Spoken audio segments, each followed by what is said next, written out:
Avatar is a 2009 epic science fiction film co-produced, co-edited, written, and directed by James Cameron. It features an ensemble cast including Sam Worthington, Zoe Saldana, Stephen Lang, Michelle Rodriguez, and Sigourney Weaver. 6. Distributed by 20th Century Fox AB, it is the first installment in the Avatar film series. The film is set in the mid-22nd century, when humans are colonizing Pandora, a lush habitable moon of a gas giant in the Alpha Centauri star system, in order to mine the valuable unobtanium sea, a room temperature superconductor mineral. The expansion of the mining colony threatens the continued existence of a local tribe of Na6, a humanoid species indigenous to Pandora. The title of the film refers to a genetically engineered Na6 body operated from the brain of a remotely located human that is used to interact with the natives of Pandora, called an avatar. 10. Development of Avatar began in 1994, when Cameron wrote an 80-page treatment for the film. 11-12 filming was supposed to take place after the completion of Cameron's 1997 film Titanic, for a planned release in 1999. 13 However, according to Cameron, the necessary technology was not yet available to achieve his vision of the film. 14 Work on the fictional constructed language of the Na6 began in 2005, and Cameron began developing the screenplay and fictional universe in early 2006. 15-16 Avatar was officially budgeted at $237 million, due to the groundbreaking array of new visual effects Cameron achieved in cooperation with Weta Digital in Wellington. 4 other estimates put the cost at between $280 million and $310 million for production and at $150 million for promotion. 17-18-19 The film made extensive use of 3D computer graphics and new motion capture filming techniques, and was released for traditional viewing, 3D viewing, using the RealD 3D, Dolby 3D, SpanD 3D, and IMAX 3D formats, and 4D experiences, in selected South Korean theaters. 20 The film also saw Cameron reunite with his Titanic co-producer John Landau, who he would later credit for having a prominent role in the film's production. 21. Avatar premiered at the Odeon Leicester Square in London on December 10, 2009, and was released in the United States on December 18. The film received positive reviews from critics, who highly praised its groundbreaking visual effects, though the story received some criticism for being derivative. 22, 23, 24 During its theatrical run, the film broke several box office records, including becoming the highest-grossing film of all time. In July 2019, this position was overtaken by Avengers: Endgame, but with a re-release in China in March 2021, it returned to becoming the highest-grossing film since then. 25 Adjusted for inflation, Avatar is the second highest-grossing movie of all time, only behind Gone with the Wind, 1939, with a total of a little more than $3.5 billion. It also became the first film to gross more than $2 billion 26 and the best-selling video title of 2010 in the United States. Avatar was nominated for 9 awards at the 82nd Academy Awards, winning 3, and received numerous other accolades. The success of the film also led to electronics manufacturers releasing 3D televisions 27 and caused 3D films 28 to increase in popularity. Its success led to the Avatar franchise, which includes the sequels The Way of Water, 2022, Fire and Ash, 2025, Avatar 4, 2029, and Avatar 5, 2031. Plot. In 2154, Earth suffers from resource exhaustion and ecological collapse. The Resources Development Administration, RDA, mines the valuable mineral unobtanium on Pandora, a lush habitable moon orbiting a gas giant in the Alpha Centauri star system. Pandora, whose atmosphere is inhospitable to humans, is inhabited by the Na6, 10-foot-tall, 3.0 m, blue-skinned, sapient humanoids that live in harmony with nature. To explore Pandora, genetically matched human scientists control Na6 human hybrids called avatars. Paraplegic former Marine Jake Sully is recruited by the RDA to replace his deceased identical twin, who had signed up to be an operator. Avatar program head Dr. Grace Augustine considers Jake inadequate, but accepts him as an operator.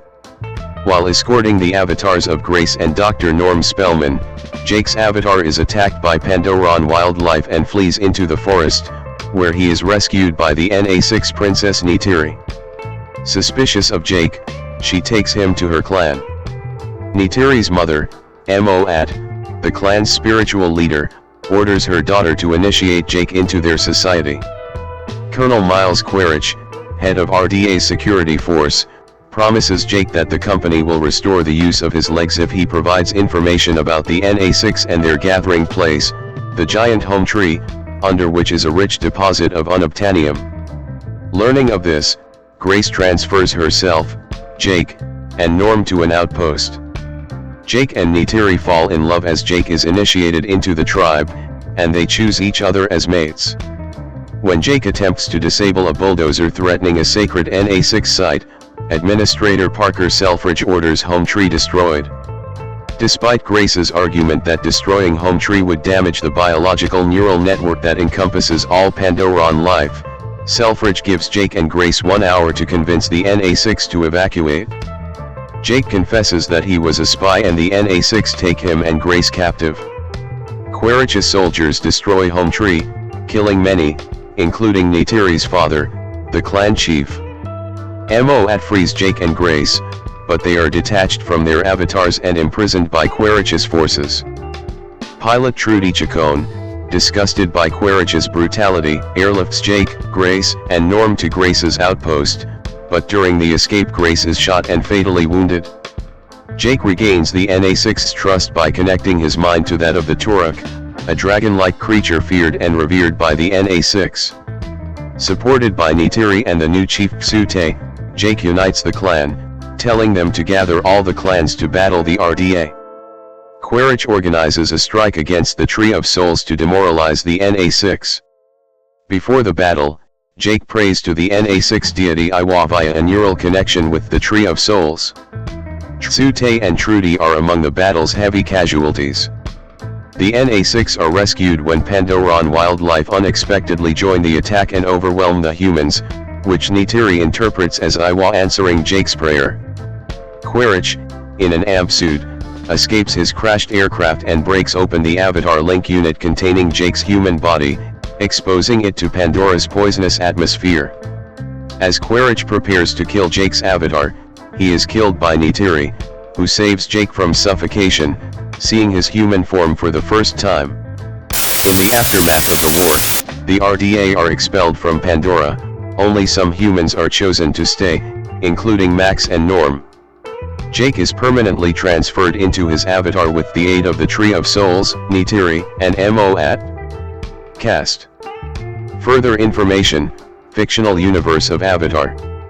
Sam Worthington, left, pictured in 2013, and Zoe Saldana, right, pictured in 2013, who played the lead roles in the film.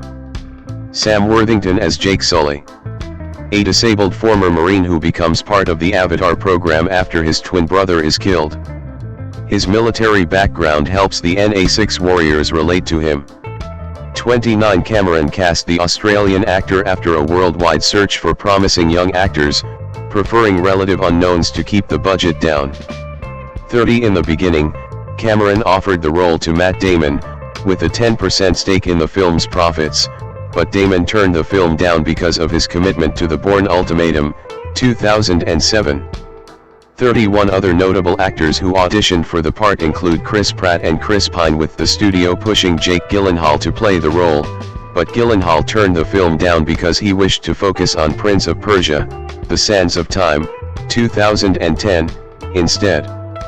32, 33, 34 Ultimately, the three finalists for the role were Channing Tatum, Chris Evans, and Worthington, with Cameron ultimately going with Worthington. 35 Worthington, who was living in his car at the time. 36 initially thought that he would not be cast due to his frustration in the initial audition. 37 but eventually even signed on for sequels. 38 Cameron felt that because Worthington had not done a major film, he would give the character a quality that is really real. Cameron said he has that quality of being a guy you'd want to have a beer with, and he ultimately becomes a leader who transforms the world. 39. Worthington also briefly appears as Jake's deceased identical twin, Dr. Tommy Sully. Zoe Saldana, as Neytiri Mo'at, the daughter of the leader of the Omadikeya, the NA6 clan central to the story. She is heir to the spiritual leader of the clan. She is attracted to Jake because of his bravery, though frustrated with him for what she sees as his naivete and stupidity. She serves as Jake's love interest. 40 In earlier drafts of the screenplay, this character was known as Zulika Te Kahapolnoma. When the film began to be developed, Charisma Carpenter was set to play the role. But by the time the film had been greenlit in 2006, Carpenter had become too old for the role and was thus not cast. Cameron then began a worldwide search for actresses to play the role, with Qorianka Kilcher being considered and Emily Blunt auditioning for the role. 41 42 43 Eventually, Cameron cast Saldana in the role. Since she was cast early in production, Saldana helped screen test actors auditioning for the part of Jake Sully, including eventual co-star Worthington. 44 The character, like all the NA6, was created using performance capture, and its visual aspect is entirely computer generated. 45 Saldana signed on for potential sequels. 46. Stephen Lang as Colonel Miles Quaritch, the head of the mining operations security detail. 47 Fiercely consistent in his disregard for any life not recognized as human, he has a profound disregard for Pandora's inhabitants that is evident in both his actions and his language. 47 Lang had unsuccessfully auditioned for a role in Cameron's Aliens, 1986, but the director remembered Lang and sought him for Avatar. 48 Michael Biehn, who had worked with Cameron in Aliens, The Terminator, 1984, and Terminator 2, Judgment Day, 1991, was briefly considered for the role. He read the script and watched some of the 3D footage with Cameron 49 but was ultimately not cast. Michelle Rodriguez as Captain Trudy Chacon, a combat pilot assigned to support the Avatar program who is sympathetic to the NA6. Cameron had wanted to work with Rodriguez since seeing her in Girl Fight, 2000. 48. Giovanni Ribisi as Parker Selfridge, the corporate administrator for the RDA mining operation. 50 51 52 While he is at first willing to destroy the NA6 civilization to preserve the company's bottom line, he is reluctant to authorize the attacks on the NA6 and taint his image, doing so only after Quaritch persuades him that it is necessary and that the attacks will be humane. When the attacks are broadcast to the base, Selfridge displays discomfort at the violence. Joel David Moore as Dr. Norm Spellman, a xenoanthropologist 53 who studies plant and animal life as part of the Avatar program. 54 He arrives on Pandora at the same time as Jake and operates an Avatar.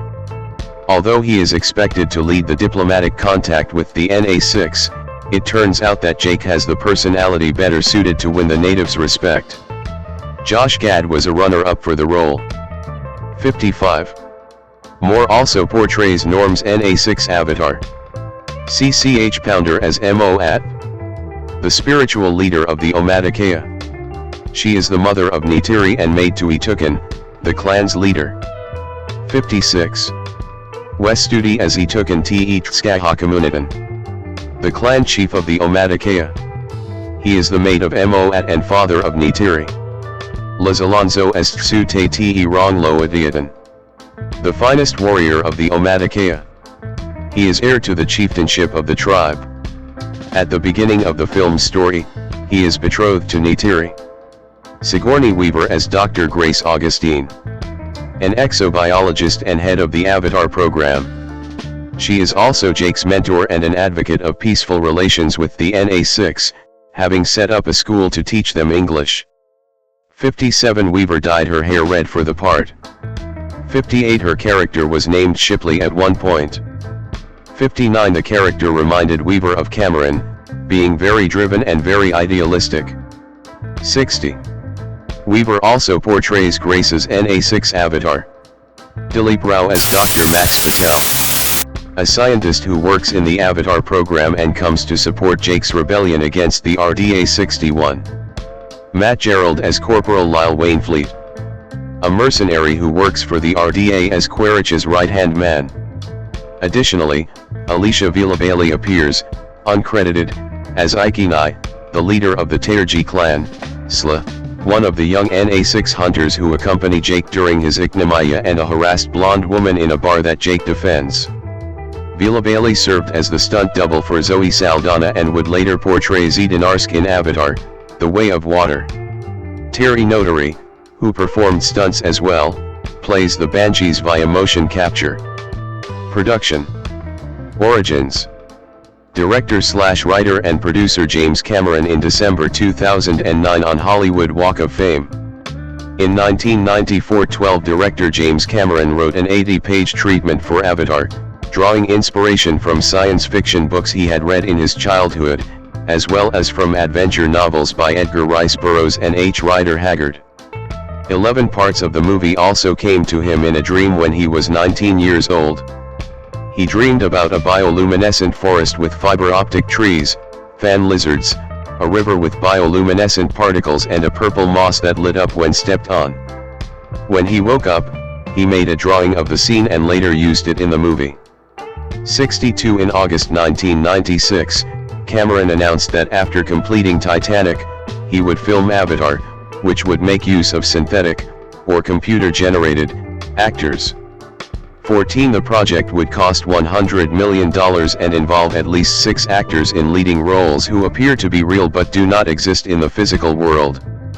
63 Visual Effects house Digital Domain, with whom Cameron has a partnership, joined the project, which was supposed to begin production in mid-1997 for a 1999 release. 13 However, Cameron felt that the technology had not caught up with the story and vision that he intended to tell.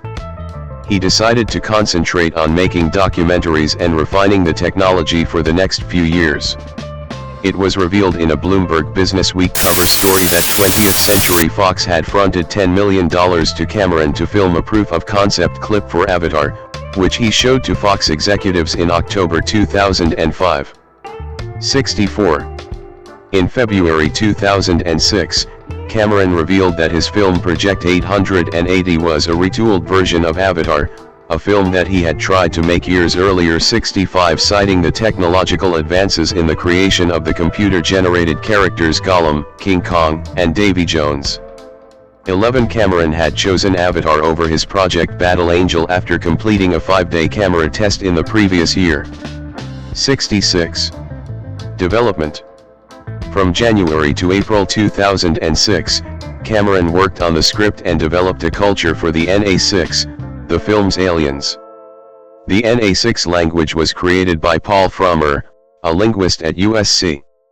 11 The NA6 language has a lexicon of about 1,000 words, with some 30 added by Cameron. The tongue's phonemes include ejective consonants, such as the KX in Sksong, that are found in Amharic, and the initial NG that Cameron may have taken from the Maori language. 16 Actress Sigourney Weaver and the film's set designers met with Jody S. Holt, professor of plant physiology at University of California, Riverside, to learn about the methods used by botanists to study and sample plants, and to discuss ways to explain the communication between Pandora's organisms depicted in the film. 67. From 2005 to 2007, Cameron worked with a handful of designers, including famed fantasy illustrator Wayne Barlow and renowned concept artist George Ushell, to shape the design of the NA6 with paintings and physical sculptures when Cameron felt that 3D brush renderings were not capturing his vision. 68 Often working together in the kitchen of Cameron's Malibu home. 69 In July 2006, Cameron announced that he would film Avatar for a mid-2008 release and planned to begin principal photography with an established cast by February 2007. 70 The following August, the visual effects studio Weta Digital signed on to help Cameron produce Avatar. 71 Stan Winston, who had collaborated with Cameron in the past, joined Avatar to help with the film's designs. 72 Production design for the film took several years. The film had 2 different production designers, and 2 separate art departments, one of which focused on the flora and fauna of Pandora, and another that created human machines and human factors. 73 In September 2006, Cameron was announced to be using his own reality camera system to film in 3D. The system would use 2 high-definition cameras in a single camera body to create depth perception. 74. While these preparations were underway, Fox wavered in its commitment to Avatar because of cost overruns and delays on Cameron's previous picture, Titanic. During the production of Titanic, Cameron rewrote the script to streamline the plot by combining several characters' roles and offered to cut his fee if the film were a commercial disappointment. 64 Cameron installed a traffic light with the amber signal lit outside of co-producer John Landau's office to represent the film's uncertain future. 64 Landau, who previously worked with Cameron as co-producer of Titanic, first met Cameron in 1993 when they were involved in the production of True Lies. 21 Following True Lies, Landau would leave his role as a Fox executive to work in Cameron's production company Lightstorm. 21 After Landau's death in July 2024, Cameron credited him for having a vital role in the production of Avatar. 21 In mid-2006, Fox decisively declined to produce the film, so Cameron began shopping it around to other studios. He approached Walt Disney Studios, showing his proof of concept to Disney CEO Bob Iger, then studio chairman Dick Cook, and Alan Bergman. 75-64 However, when Walt Disney Pictures attempted to take over, Fox exercised its right of first refusal.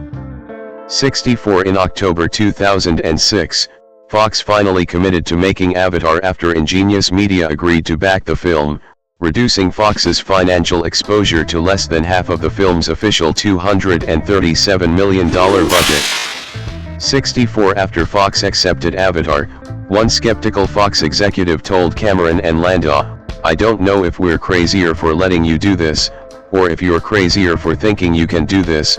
76. External audio. James Cameron interviewed by FX Feeney on writing Avatar. Audio icon interview 77. In December 2006, Cameron described Avatar as a futuristic tale set on a planet 200 years hence, an old-fashioned jungle adventure with an environmental conscience that aspires to a mythic level of storytelling. 78 The January 2007 press release described the film as an emotional journey of redemption and revolution and said the story is of a wounded former Marine, thrust unwillingly into an effort to settle and exploit an exotic planet rich in biodiversity, who eventually crosses over to lead the indigenous race in a battle for survival. The story would be of an entire world complete with an ecosystem of phantasmagorical plants and creatures, and native people with a rich culture and language. 46.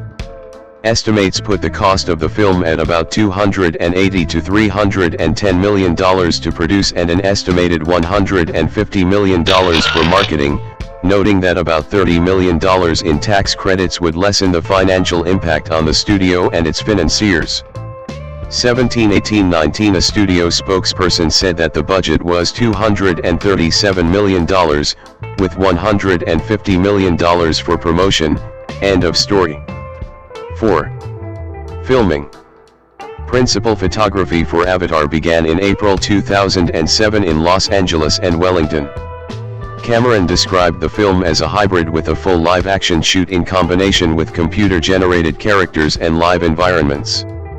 Ideally, at the end of the day the audience has no idea which they're looking at, Cameron said.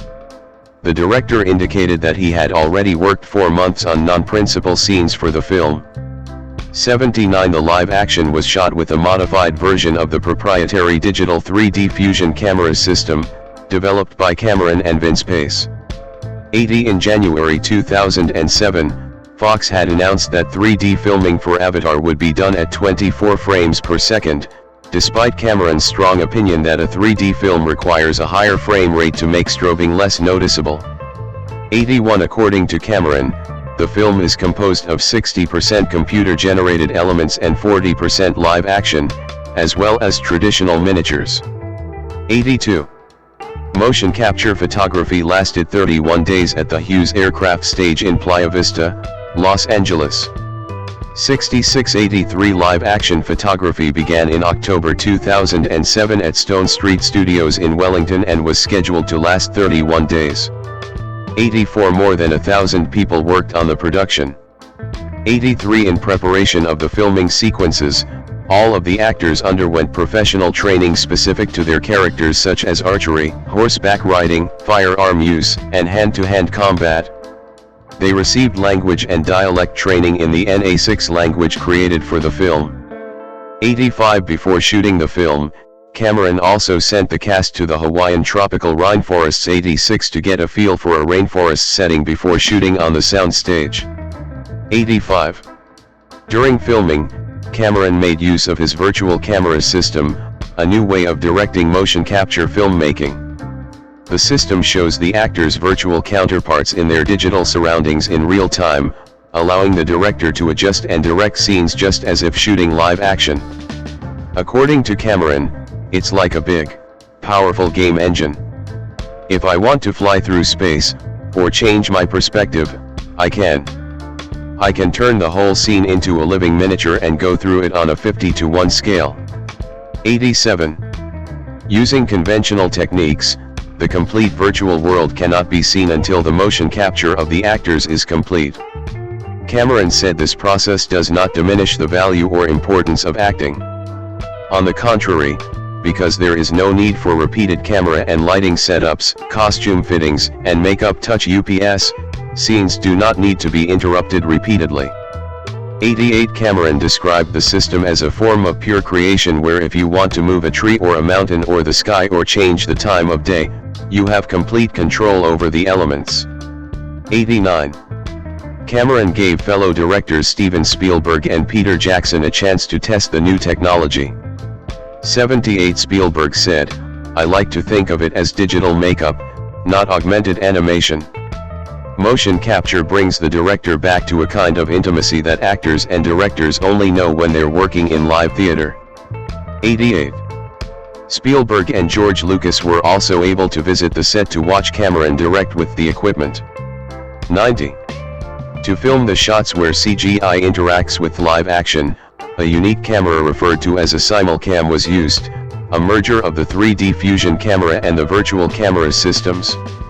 While filming live action in real time with the simulcam, the CGI images captured with the virtual camera or designed from scratch, are superimposed over the live action images as in augmented reality and shown on a small monitor, making it possible for the director to instruct the actors how to relate to the virtual material in the scene. 85. Due to Cameron's personal convictions about climate change, he allowed only plant-based, vegan, food to be served on set. 91. Eventually, Cameron stated that it was John Landau who was the heart of the Avatar family and the center of gravity of our little bubble universe. 21. Visual effects. The left image shows the blue cat-like alien Neytiri shouting. The right image shows the actress who portrays her, Zoe Saldana, with motion capture dots across her face and a small camera in front of her eyes. Cameron pioneered a specially designed camera built into a 6-inch boom that allowed the facial expressions of the actors to be captured and digitally recorded for the animators to use later. 92. A number of innovative visual effects techniques were used during production. According to Cameron, work on the film had been delayed since the 1990s to allow the techniques to reach the necessary degree of advancement to adequately portray his vision of the film. 1314 The director planned to make use of photorealistic computer-generated characters, created using new motion capture animation technologies he had been developing in the 14 months leading up to December 2006. 87. Innovations include a new system for lighting massive areas like Pandora's Jungle. Neytiri, a motion capture stage or volume 6 times larger than any previously used, and an improved method of capturing facial expressions, enabling full performance capture. To achieve the face capturing, actors wore individually made skull caps fitted with a tiny camera positioned in front of the actors' faces. The information collected about their facial expressions and eyes is then transmitted to computers. 94. According to Cameron, the method allows the filmmakers to transfer 100% of the actors' physical performances to their digital counterparts. 95. Besides the performance capture data which were transferred directly to the computers, numerous reference cameras gave the digital artists multiple angles of each performance. 96. A technically challenging scene was near the end of the film when the computer-generated Neytiri held the live-action Jake in human form, and attention was given to the details of the shadows and reflected light between them. 97. The lead visual effects company was Weta Digital in Wellington, at one point employing 900 people to work on the film.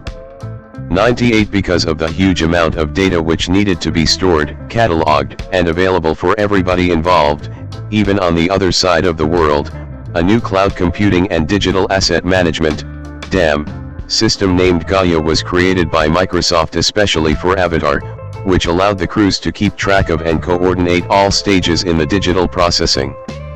99. To render Avatar, Weta used a 930 square meters 10,000 square feet server farm making use of 4,000 Hewlett-Packard servers with 35,000 processor cores with 104 terabytes of RAM and 3 petabytes of network area storage running Ubuntu Linux, Grid Engine Cluster Manager, and 2 of the animation software and managers, Pixar's RenderMan, and Pixar's Alfred Q management system.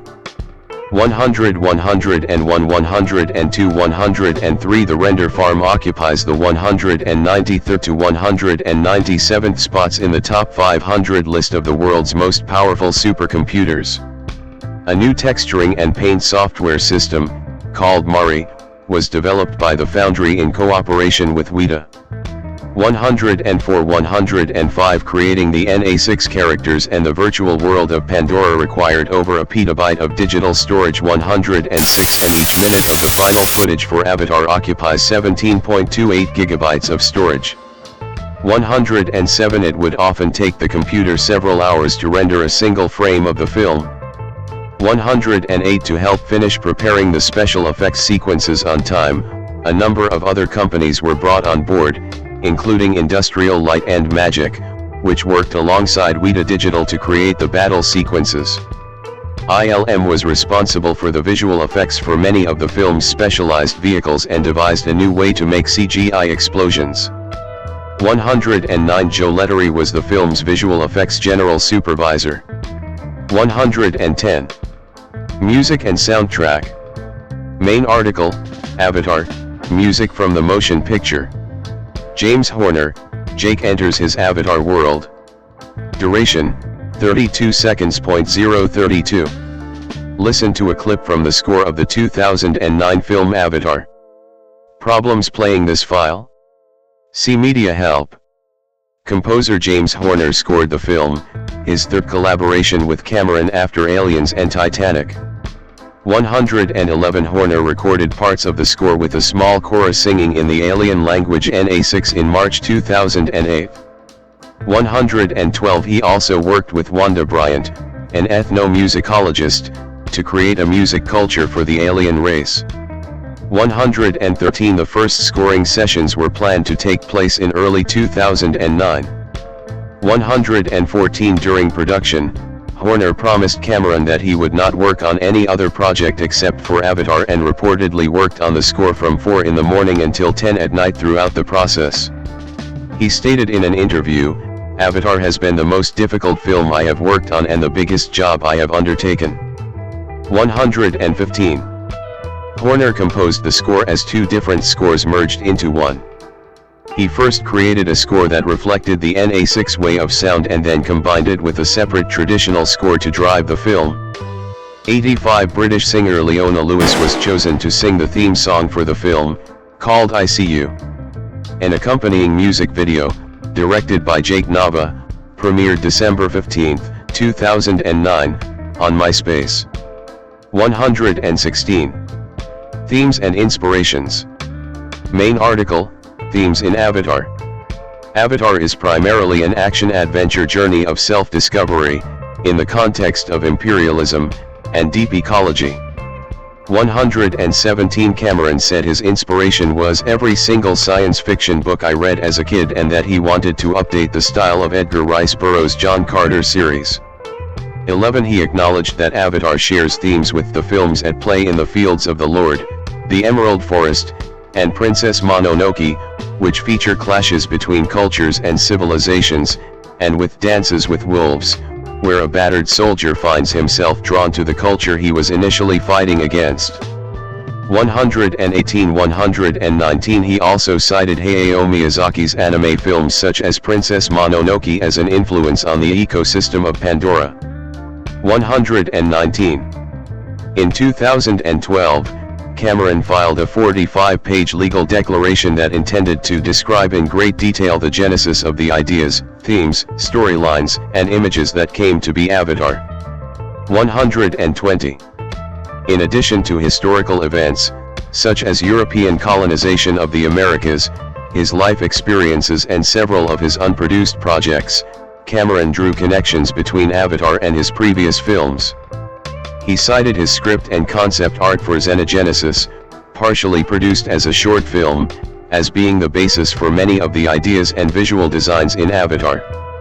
He stated that Avatar's concepts of a world mind, intelligence within nature, the idea of projecting force or consciousness using an avatar, colonization of alien planets, greedy corporate interests backed up by military force, the story of a seemingly weaker group prevailing over a technologically superior force, and the good scientist were all established and recurrent themes from his earlier films including Aliens, The Abyss, Rambo, First Blood Part 2, The Terminator and Terminator 2.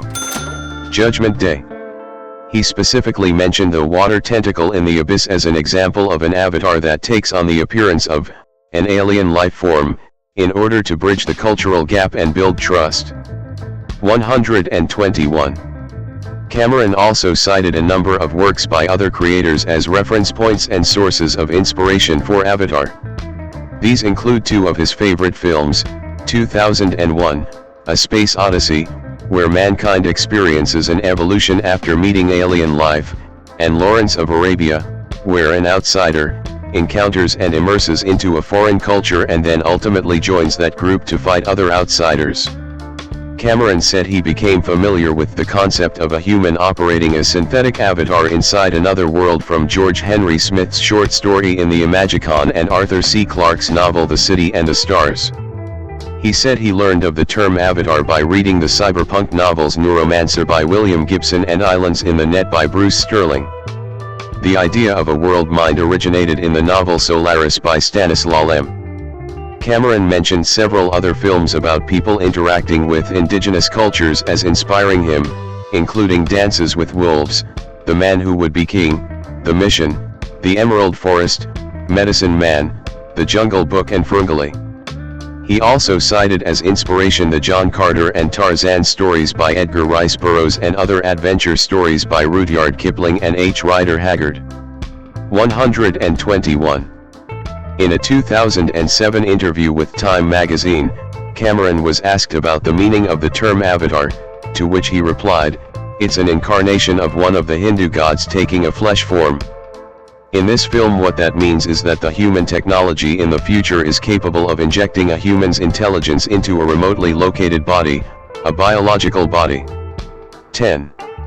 Cameron also cited the Japanese cyberpunk manga and anime Ghost in the Shell, in terms of how humans can remotely control and transfer their personalities into alien bodies. 122. 123. Jake's Avatar and Neytiri. One of the inspirations for the look of the NA6 came from a dream that Cameron's mother had told him about. 117. The look of the NA6, the humanoids indigenous to Pandora, was inspired by a dream that Cameron's mother had, long before he started work on Avatar. In her dream, she saw a blue-skinned woman 12 feet, 4 m, tall, which he thought was kind of a cool image. 117 Also he said, I just like blue. It's a good color, plus, there's a connection to the Hindu deities. 124 Which I like conceptually. 125 He included similar creatures in his first screenplay, written in 1976 or 1977, which featured a planet with a native population of gorgeous tall blue aliens. The Na6 were based on them. 117 For the love story between characters Jake and Neytiri, Cameron applied a star-crossed love theme, which he said was in the tradition of Romeo and Juliet. 121 He acknowledged its similarity to the pairing of Jack and Rose from his film Titanic. An interviewer stated, both couples come from radically different cultures that are contemptuous of their relationship and are forced to choose sides between the competing communities. 126 Cameron described Neytiri as his Pocahontas, saying that his plotline followed the historical story of a white outsider who falls in love with the chief's daughter, who becomes his guide to the tribe and to their special bond with nature. 121 Cameron felt that whether or not the Jake and Neytiri love story would be perceived as believable partially hinged on the physical attractiveness of Neytiri's alien appearance, which was developed by considering her appeal to the all-male crew of artists. 127 Although Cameron felt Jake and Neytiri do not fall in love right away, their portrayers, Worthington and Saldana, felt the characters did. Cameron said the two actors had a great chemistry during filming. 126 A gray mountain in the middle of a forest. Pandora's floating Hallelujah Mountains were inspired in part by the Chinese Huangshan Mountains, pictured. 128 Zhangjiajie National Forest Park. For the film's floating Hallelujah Mountains, the designers drew inspiration from many different types of mountains, but mainly the karst limestone formations in China. 129 According to production designer Dylan Cole, the fictional floating rocks were inspired by Huangshan, also known as Yellow Mountain, Guilin, Zhangjiajie, among others around the world. 129 Cameron had noted the influence of the Chinese peaks on the design of the floating mountains. 130 To create the interiors of the human mining colony on Pandora, production designers visited the Noble Clyde Boudreaux 131 oil platform in the Gulf of Mexico during June 2007. They photographed, measured, and filmed every aspect of the platform, which was later replicated on screen with photorealistic CGI during post-production. 132 Cameron said that he wanted to make something that has the spoonful of sugar of all the action and the adventure and all that, but also have a conscience that maybe in the enjoying of it makes you think a little bit about the way you interact with nature and your fellow man. He added that the Na6 represents something that is our higher selves, or our aspirational selves, what we would like to think we are, and that even though there are good humans within the film, the humans represent what we know to be the parts of ourselves that are trashing our world and maybe condemning ourselves to a grim future. 133 Cameron acknowledges that Avatar implicitly criticizes the United States' role in the Iraq War and the impersonal nature of mechanized warfare in general. In reference to the use of the term shock and awe in the film, Cameron said, "We know what it feels like to launch the missiles. We don't know what it feels like for them to land on our home soil, not in America." 134 He said in later interviews, "I think it's very patriotic to question a system that needs to be corralled." 135 And, the film is definitely not anti-American. 136 A scene in the film portrays the violent destruction of the towering Na6 home tree, which collapses in flames after a missile attack, coating the landscape with ash and floating embers. Asked about the scene's resemblance to the September 11 attacks on the World Trade Center, Cameron said he had been surprised at how much it did look like September 11. 134 In July 2024, Cameron stated the film resembled the Manhattan Project, making up new physics as we went along. Mastering a brand new methodology to tell stories. 21. Cameron also acknowledged that it was actually film co-producer John Landau who was the heart of the Avatar family. 21. Marketing. Promotions. James Cameron at the 2009 San Diego Comic-Con promoting Avatar. Cameron promoting the film at the 2009 San Diego Comic-Con. The first photo of the film was released on August 14, 2009 137 and Empire released exclusive images from the film in its October issue. 138 Cameron, producer John Landau, Zoe Saldana, Stephen Lang, and Sigourney Weaver appeared at a panel, moderated by Tom Rothman, at the 2009 San Diego Comic-Con on July 23. 25 minutes of footage was screened 139 in Dolby 3D. 140 Weaver and Cameron appeared at additional panels to promote the film, speaking on the 23RD 141 and 24TH 142 143 respectively. James Cameron announced at the Comic-Con Avatar panel that August 21 will be Avatar Day. On this day, the trailer was released in all theatrical formats. The official game trailer and toy line of the film were also unveiled on this day. 144. The 129-second trailer was released online on August 20, 2009. 145. The new 210-second trailer was premiered in theaters on October 23, 2009. Then soon after premiered online on Yahoo on October 29, 2009, to positive reviews.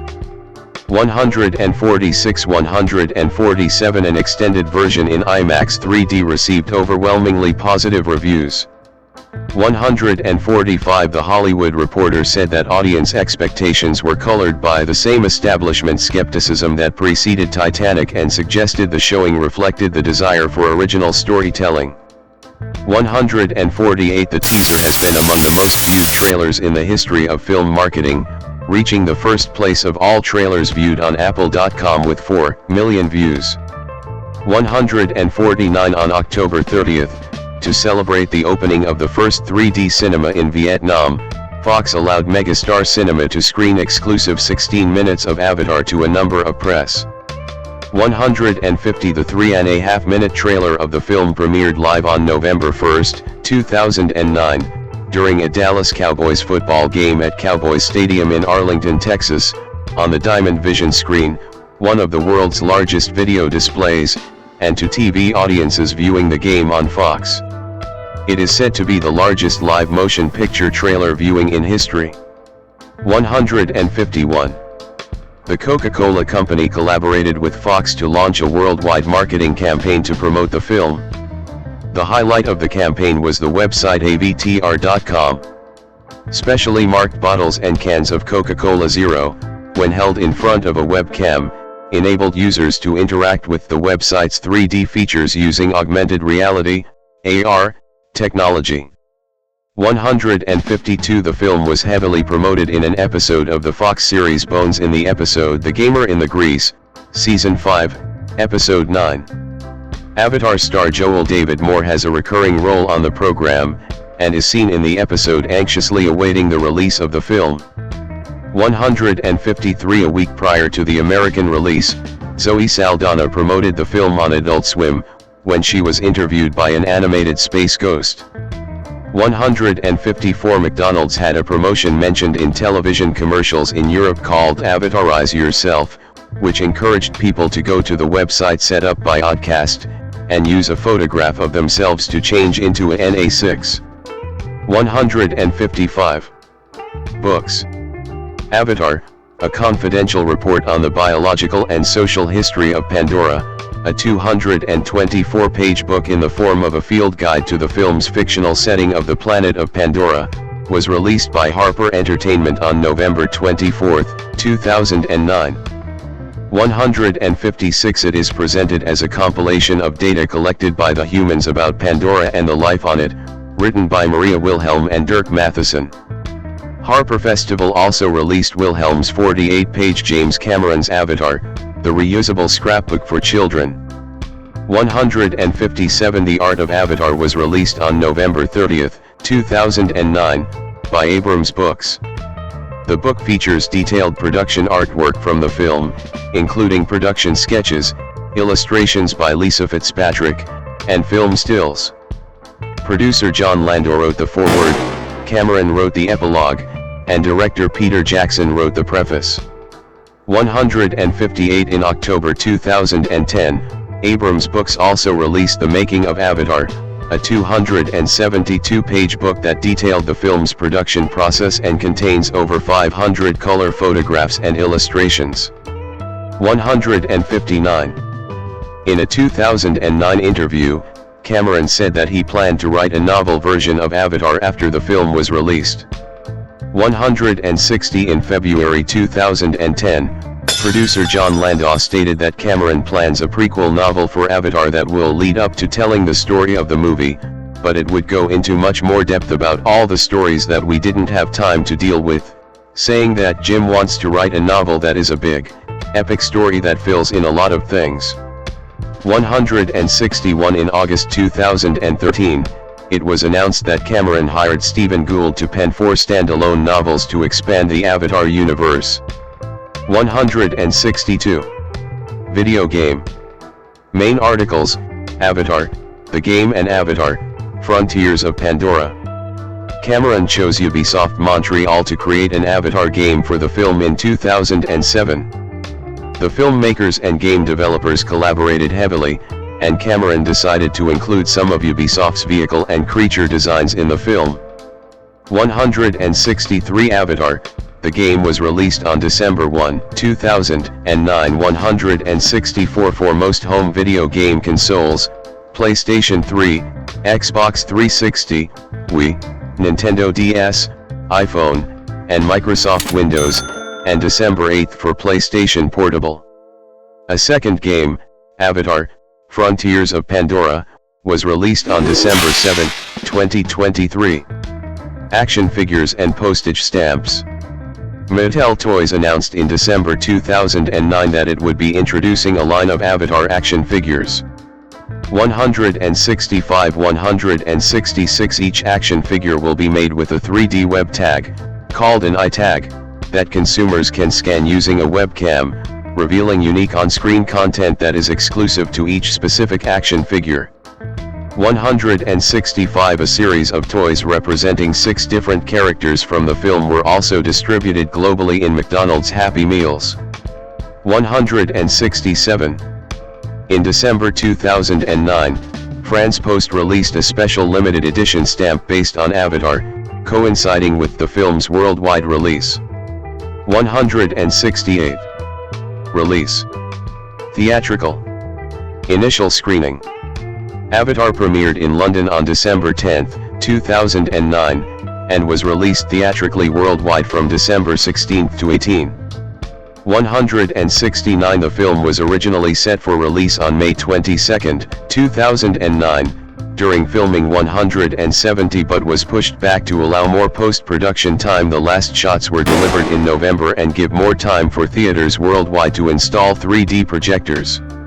93-171 Cameron stated that the film's aspect ratio would be 1.78:1 for 3D screenings and that a 2.39:1 image would be extracted for 2D screenings. 172-173 However, a 3D 2.39:1 extract was approved for use with constant image height screens, i.e., screens that increase in width to display 2.39:1 films. 174 During a 3D preview showing in Germany on December 16, the movie's DRM protection system malfunctioned, and some copies delivered weren't watched at all in the theaters. The problems were fixed in time for the public premiere. 175. Avatar was released in a total of 3,457 theaters in the United States, of which 2,032 theaters showed it in 3D. In total, 90% of all advance ticket sales for Avatar were for 3D screenings.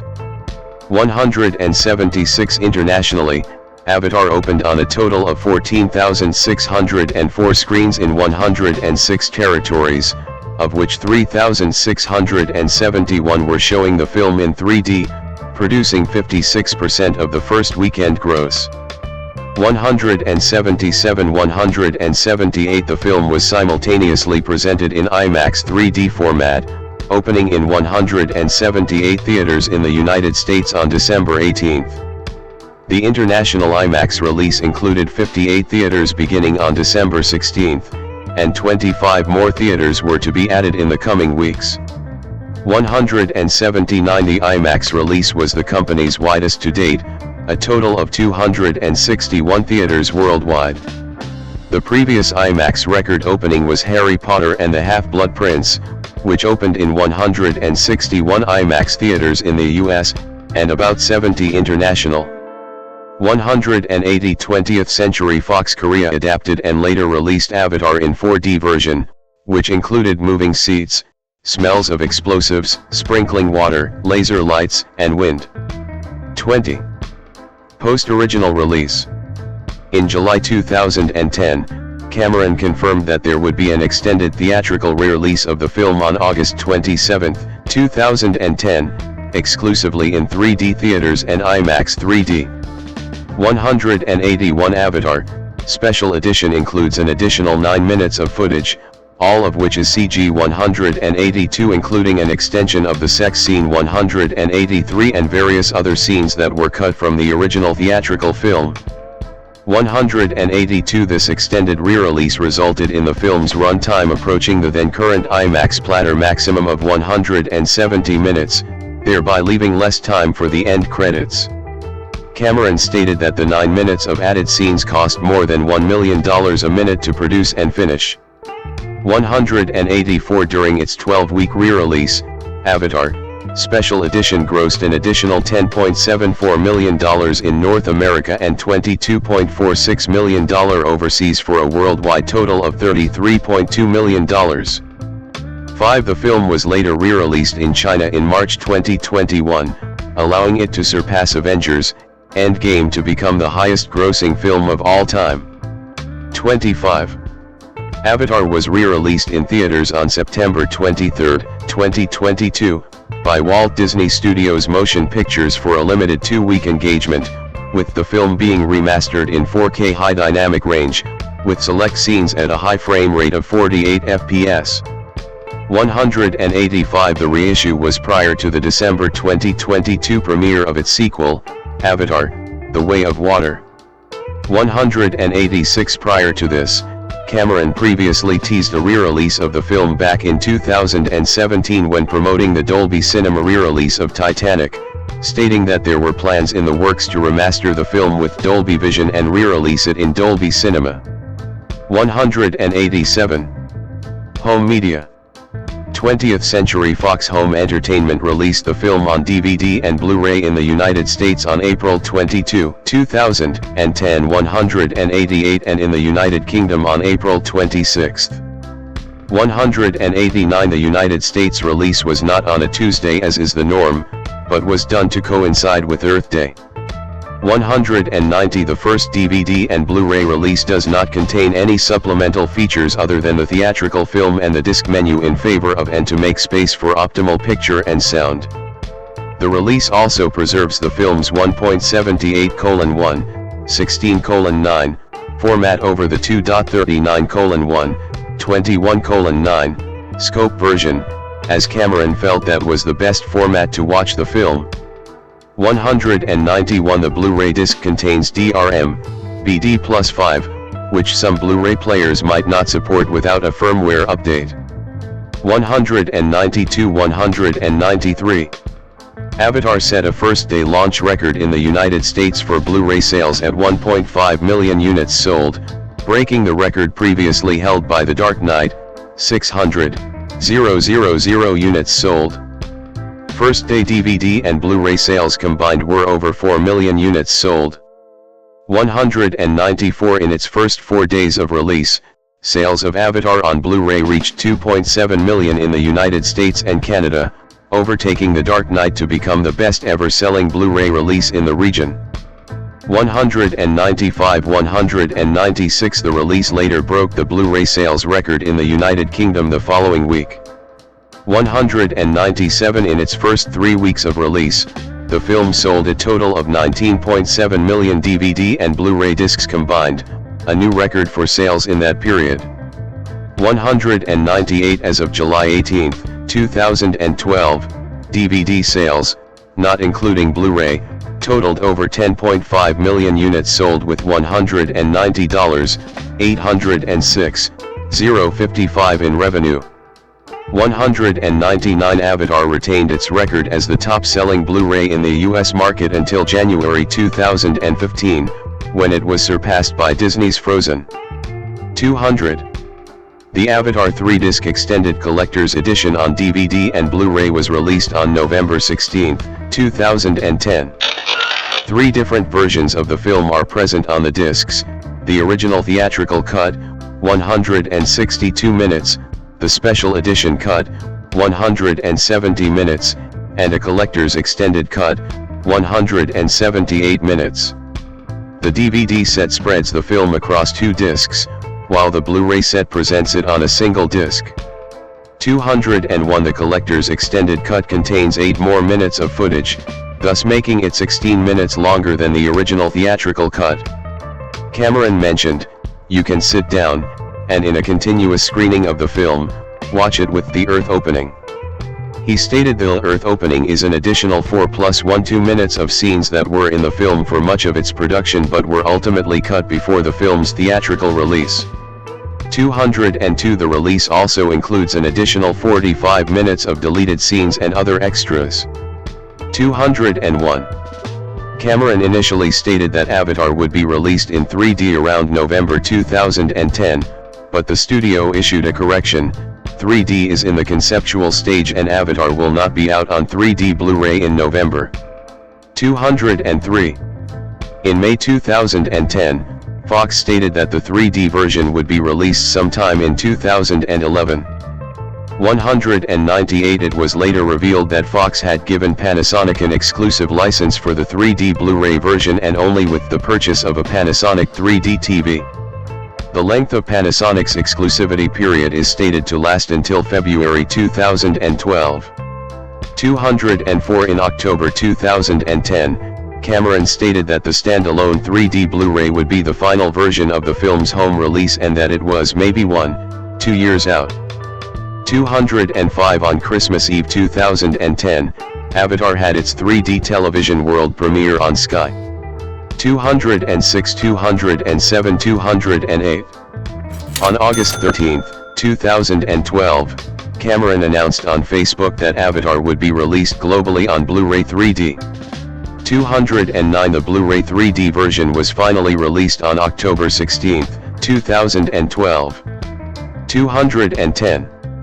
On February 2, 2024, the film became available to stream in variable high frame rate in 3D 4K Dolby Vision on the Disney Plus app for the Apple Vision Pro.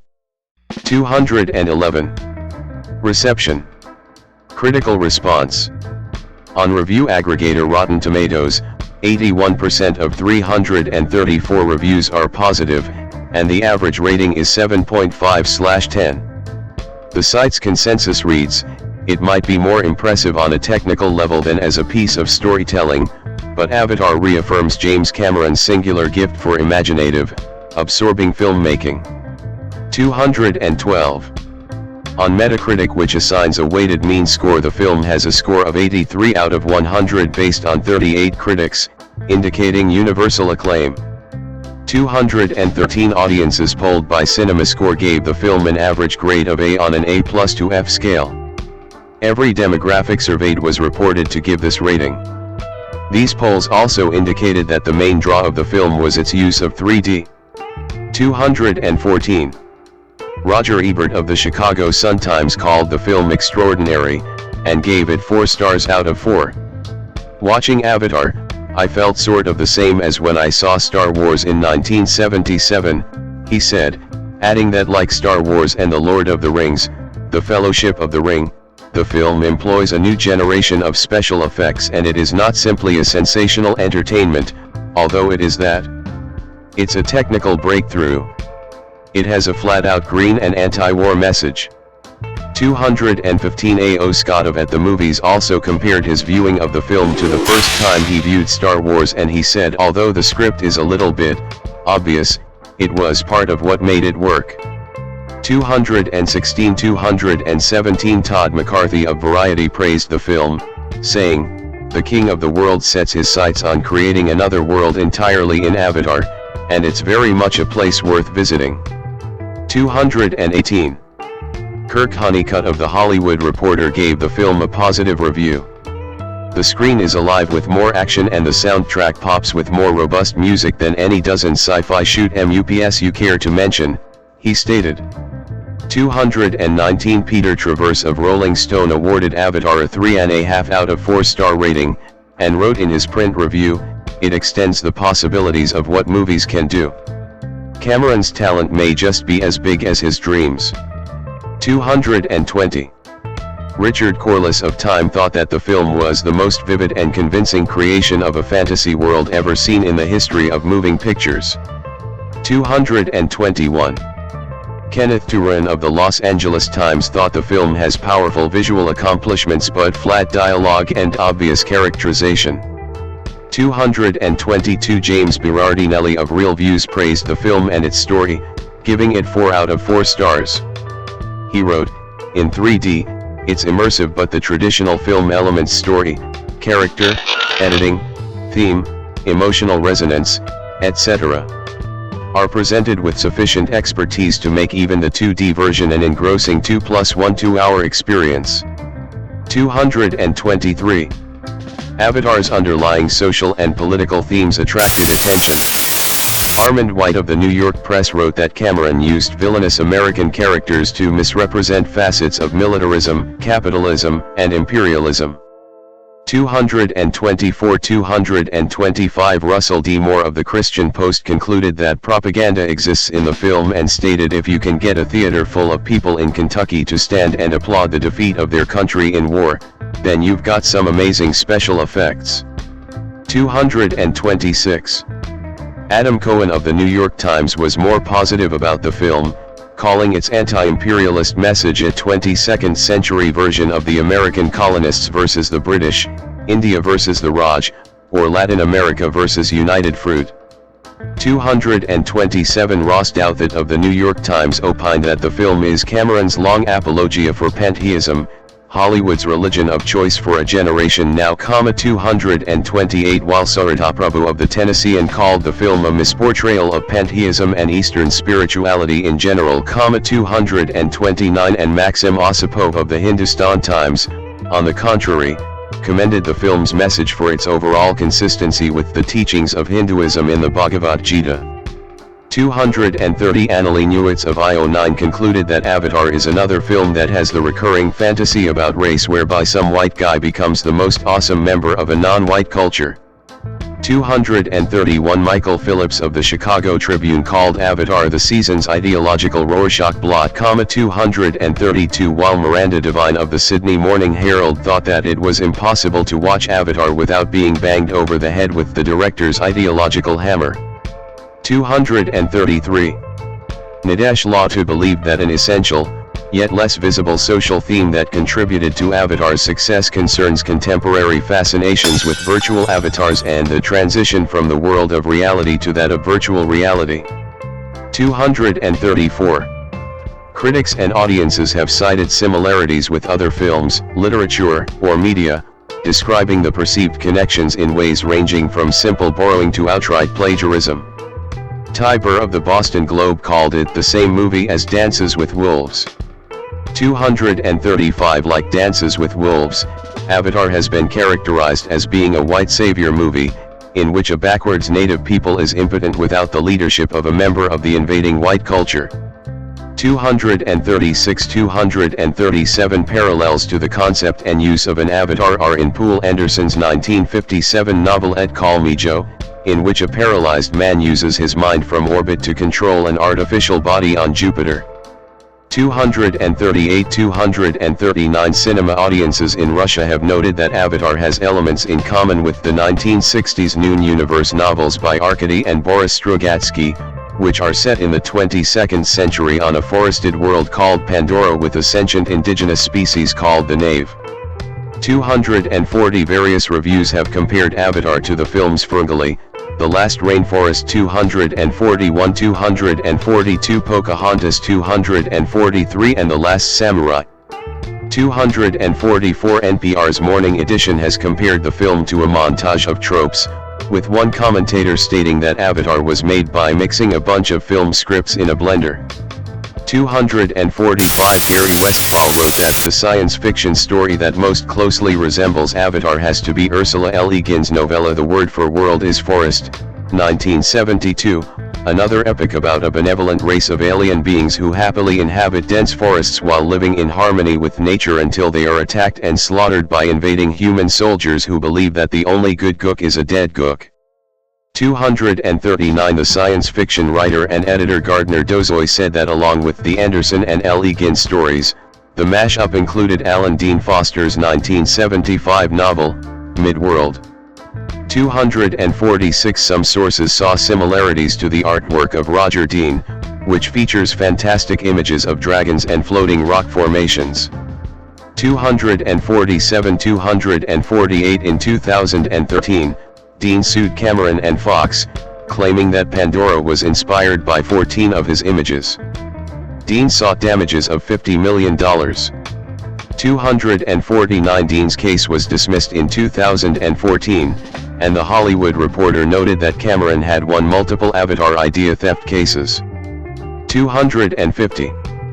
Avatar received compliments from filmmakers, with Steven Spielberg praising it as the most evocative and amazing science fiction movie since Star Wars, and others calling it audacious and awe-inspiring, masterclass, and brilliant. Noted art director turned filmmaker Roger Christian is also a noted fan of the film. 251. On the other hand, Duncan Jones said, "It's not in my top 3 James Cameron films. At what point in the film did you have any doubt what was going to happen next?" 252. For French filmmaker Luc Besson, Avatar opened the doors for him to now create an adaptation of the graphic novel series Valerian and Laureline that technologically supports the scope of its source material, with Besson even throwing his original script in the trash and redoing it after seeing the film. 253. Time ranked Avatar number 3 in their list of the 10 greatest movies of the millennium, thus far. 254. Also earning it a spot on the magazine's all-time 100 list. 255. And IGN listed Avatar as number 22 on their list of the top 25 sci-fi movies of all time. 256. Box office. General. Main article, list of box office records set by Avatar. Avatar was released internationally on more than 14,000 screens. 257. It grossed $3,537,000 from midnight screenings in the United States and Canada, with the initial 3D release limited to 2,200 screens.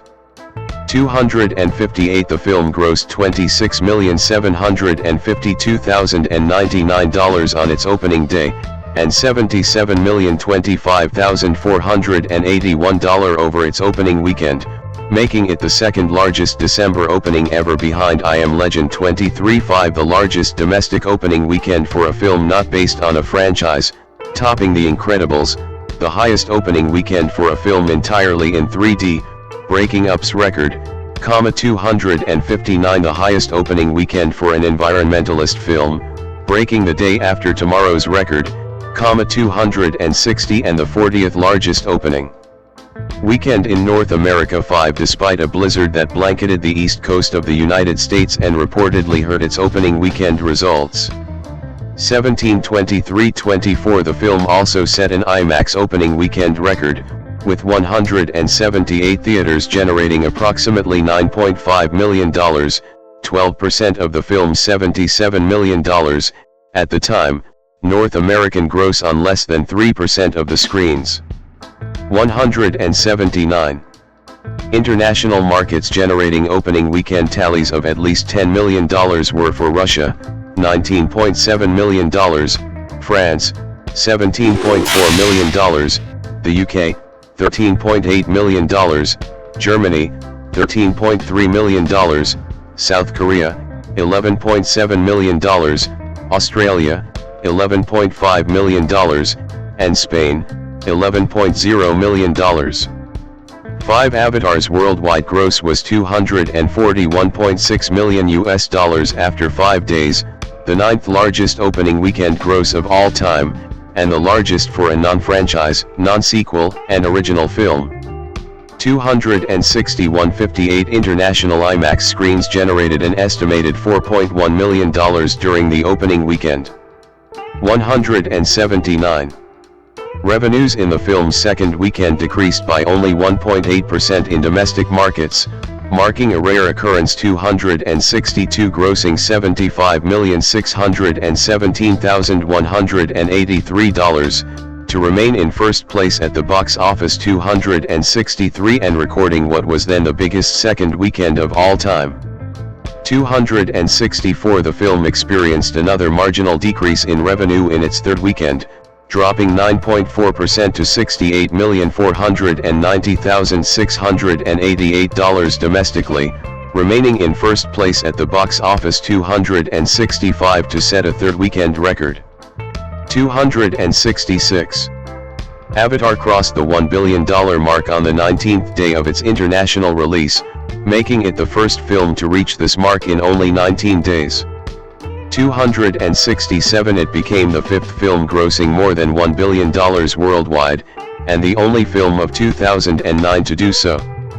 268 In its 4th weekend, Avatar continued to lead the box office domestically, setting a new all-time 4th weekend record of $50,306,217,269 and becoming the highest grossing 2009 release in the United States, beating Transformers: Revenge of the Fallen. 262 In the film's 5th weekend, it set the Martin Luther King Day weekend record, grossing $54,401,446,270 and set a 5th weekend record with a take of $42,785,612. 271 It held the top spot to set the 6th and 7th weekend records, grossing $34,944,081,272 and $31,280,029,273 respectively. It was the fastest film to gross $600 million domestically, on its 47th day in theaters. 274. On January 31 it became the first film to gross over $2 billion worldwide. 275 And it became the first film to gross over $700 million in the United States and Canada, on February 27, after 72 days of release. 276 It remained at number 1 at the domestic box office for 7 consecutive weeks, the most consecutive number 1 weekends since Titanic spent 15 weekends at number 1 in 1997 and 1998. 277, and also spent 11 consecutive weekends at the top of the box office outside the United States and Canada, breaking the record of 9 consecutive weekends set by Pirates of the Caribbean: Dead Man's Chest. 278 By the end of its first theatrical release, Avatar had grossed $749,766,139 in the US and Canada, and $1,999,298,189 in other territories, for a worldwide total of $2,749,064,328. 5. Including the revenue from a re-release of Avatar featuring extended footage, Avatar grossed $785,221,649 in the US and Canada, and $2,137,696,265 in other countries, for a worldwide total of $2,922,917,914. 5. Avatar has set a number of box office records during its release, On January 25, 2010, it surpassed Titanic's worldwide gross to become the highest-grossing film of all time worldwide 41 days after its international release. 279, 280, 281, just 2 days after taking the foreign box office record. 282 on February 2, 47 days after its domestic release, Avatar surpassed Titanic to become the highest-grossing film of all time in Canada and the United States. 283 It became the highest-grossing film of all time in at least 30 other countries. 284, 285, 286, 287, 288, 289 and is the first film to gross over $2 billion in foreign box office receipts. 290 IMAX ticket sales account for $243.3 million of its worldwide gross. 291 more than double the previous record. 292 by 2022, this figure rose to $268.6 million. 293. Box Office Mojo estimates that after adjusting for the rise in average ticket prices, Avatar would be the 14th highest-grossing film of all time in North America. 294 Box Office Mojo also observes that the higher ticket prices for 3D and IMAX screenings have had a significant impact on Avatar's gross. It estimated, on April 21, 2010, that Avatar had sold approximately 75 million tickets in North American theaters, more than any other film since 1999's Star Wars, Episode 1, The Phantom Menace. 295 on a worldwide basis, when Avatar's gross stood at $2 billion just 35 days into its run. The Daily Telegraph estimated its gross was surpassed by only Gone with the Wind, $3.0 billion, Titanic, $2.9 billion, and Star Wars, $2.2 billion, after adjusting for inflation to 2010 prices. 296 with Avatar ultimately winding up with $2.92 billion after subsequent re-releases. 5 Reuters even placed it ahead of Titanic after adjusting the global total for inflation. 297 The 2015 edition of Guinness World Records lists Avatar only behind Gone with the Wind in terms of adjusted grosses worldwide. 298 299. Commercial analysis. Before its release, various film critics and fan communities predicted the film would be a significant disappointment at the box office, in line with predictions made for Cameron's previous blockbuster Titanic. 300, 301, 302. This criticism ranged from Avatar's film budget, to its concept and use of 3D blue cat people. 300, 301. Slate magazine's Daniel Inver complimented the 3D effects but criticized them for reminding him of certain CGI characters from the Star Wars prequel films and for having the uncanny valley effect. 303. The New York Times noted that 20th Century Fox executives had decided to release Alvin and the Chipmunks, the squeak tool, alongside Avatar, calling it a secret weapon to cover any unforeseeable losses at the box office. 304. I think if everybody was embracing the film before the fact, the film could never live up to that expectation. Have them go with some sense of wanting to find the answer. James Cameron on criticism of Avatar before its release. 301. Box office analysts, on the other hand, estimated that the film would be a box office success. 300, 305. The holy grail of 3D has finally arrived, said an analyst for exhibitor relations. This is why all these 3D venues were built, for Avatar. This is the one. The behemoth. 305. The cautionary estimate was that Avatar would bring in around $60 million in its opening weekend. Others guessed higher. 305, 306. There were also analysts who believed that the film's three-dimensionality would help its box office performance, given that recent 3D films had been successful. 300. Cameron said he felt the pressure of the predictions, but that pressure is good for filmmakers. It makes us think about our audiences and what the audience wants, he stated. We owe them a good time. We owe them a piece of good entertainment. 301. Although he felt Avatar would appeal to everyone and that the film could not afford to have a target demographic 301, he especially wanted hardcore science fiction fans to see it. If I can just get them in the damn theater, the film will act on them in the way it's supposed to, in terms of taking them on an amazing journey and giving them this rich emotional experience. 307. Cameron was aware of the sentiment that Avatar would need significant repeat business just to make up for its budget and achieve box office success, and believed Avatar could inspire the same sharing reaction as Titanic. He said that film worked because, when people have an experience that's very powerful in the movie theater, they want to go share it. They want to grab their friend and bring them, so that they can enjoy it. They want to be the person to bring them the news that this is something worth having in their life. 301. After the film's release and unusually strong box office performance over its first 2 weeks, it was debated as the one film capable of surpassing Titanic's worldwide gross, and its continued strength perplexed box office analysts. 308 other films in recent years had been cited as contenders for surpassing Titanic, such as 2008's The Dark Knight 309, but Avatar was considered the first film with a genuine chance to do so, and its numbers being aided by higher ticket prices for 3D screenings. 308 did not fully explain its success to box office analysts.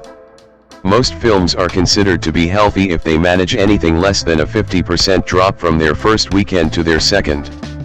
Dipping just 11% from the first to the third is unheard of, said Paul Dergarabian, president of box office analysis for Hollywood.com. This is just unprecedented. I had to do a double take. I thought it was a miscalculation. 310. Analysts predicted second place for the film's worldwide gross, but most were uncertain about it surpassing Titanic because today's films flame out much faster than they did when Titanic was released. 310. Brandon Gray, president of Box Office Mojo, believed in the film's chances of becoming the highest-grossing film of all time, though he also believed it was too early to surmise because it had only played during the holidays. He said, "While Avatar may beat Titanic's record, it will be tough, and the film is unlikely to surpass Titanic in attendance." Ticket prices were about $3 cheaper in the late 1990s. 310. Cameron said he did not think it was realistic to try to topple Titanic off its perch because it just struck some kind of chord and there had been other good films in recent years. 311. He changed his prediction by mid-January. "It's gonna happen. It's just a matter of time," he said. 312. "You've got to compete head-on with these other epic works of fantasy and fiction, the Tolkiens, and the Star Wars and the Star Treks. People want a persistent alternate reality to invest themselves in, and they want the detail that makes it rich and worth their time. They want to live somewhere else. Like Pandora." James Cameron on the success of Avatar 313. Although analysts have been unable to agree that Avatar's success is attributable to one primary factor, several explanations have been advanced. First, January is historically the dumping ground for the year's weakest films, and this also applied to 2010. 314. Cameron himself said he decided to open the film in December so that it would have less competition from then to January. 301. Titanic capitalized on the same January predictability, and earned most of its gross in 1998. 314. Additionally, Avatar established itself as a must-see event. Gray said, "At this point, people who are going to see Avatar are going to see Avatar and would even if the slate was strong." 314. Marketing the film as a novelty factor also helped. Fox positioned the film as a cinematic event that should be seen in the theaters. "It's really hard to sell the idea that you can have the same experience at home," stated David Mumpower, an analyst at boxofficeprofits.com. 314. The Oscar buzz surrounding the film and international viewings helped. 2/3 of Titanic's haul was earned overseas, and Avatar tracked similarly, Avatar opened in 106 markets globally and was number 1 in all of them, and the markets such as Russia, where Titanic saw modest receipts in 1997 and 1998, are white hot today with more screens and moviegoers than before. 314. According to Variety, films in 3D accumulated $1.3 billion in 2009, a threefold increase over 2008 and more than 10% of the total 2009 box office gross. The increased ticket price, an average of $2 to $3 per ticket in most markets, helped the film. 314. Likewise, Entertainment Weekly attributed the film's success to 3D glasses but also to its astronomical word of mouth. Not only do some theaters charge up to $18.50 for IMAX tickets, but the buzz created by the new technology was the possible cause for sold-out screenings. 315. Gray said Avatar, having no basis in previously established material, makes its performance remarkable and even more impressive. The movie might be derivative of many movies in its story and themes, he said, but it had no direct antecedent like the other top-grossing films, Titanic, historical events, the Star Wars movies, an established film franchise, or The Lord of the Rings, literature. It was a tougher sell. 314. The Hollywood Reporter estimated that after a combined production and promotion cost of between $387 million and $437 million, the film turned a net profit of $1.2 billion. 316. Accolades. Main article, list of accolades received by Avatar. Avatar won the 82nd Academy Awards for Best Art Direction, Best Cinematography, and Best Visual Effects, and was nominated for a total of 9, including Best Picture and Best Director. 317. Avatar also won the 67th Golden Globe Awards for Best Motion Picture, Drama and Best Director, and was nominated for 2 others. 318. At the 36th Saturn Awards, Avatar won all 10 awards it was nominated for: Best Science Fiction Film, Best Actor, Best Actress, Best Supporting Actor, Best Supporting Actress, Best Director, Best Writing, Best Music, Best Production Design and Best Special Effects. The New York Film Critics Online honored the film with its Best Picture Award. 319. The film also won the Critics' Choice Awards of the Broadcast Film Critics Association for Best Action Film and several technical categories, out of 9 nominations. 320. It won 2 of the St. Louis Film Critics Awards, Best Visual Effects and Most Original, Innovative or Creative Film. 321. The film also won the British Academy of Film and Television Arts, BAFTA, Award for Production Design and Special Visual Effects, and was nominated for 6 others, including Best Film and Director.